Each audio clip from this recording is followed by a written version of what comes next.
కథలెన్నో చెప్పారు, కవితల్ని రాశారు, కాలాలు దాటారు, యుద్ధాలు చేశారు. ప్రేమలో తప్పు లేదు, ప్రేమలో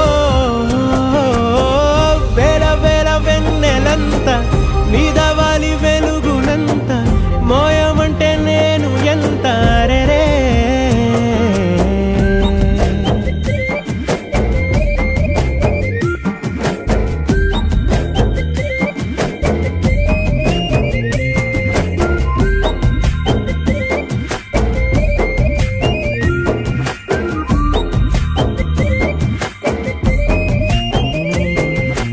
ఆకాశం తాకాలి అని ఉందా, నాతో రా చూపిస్తా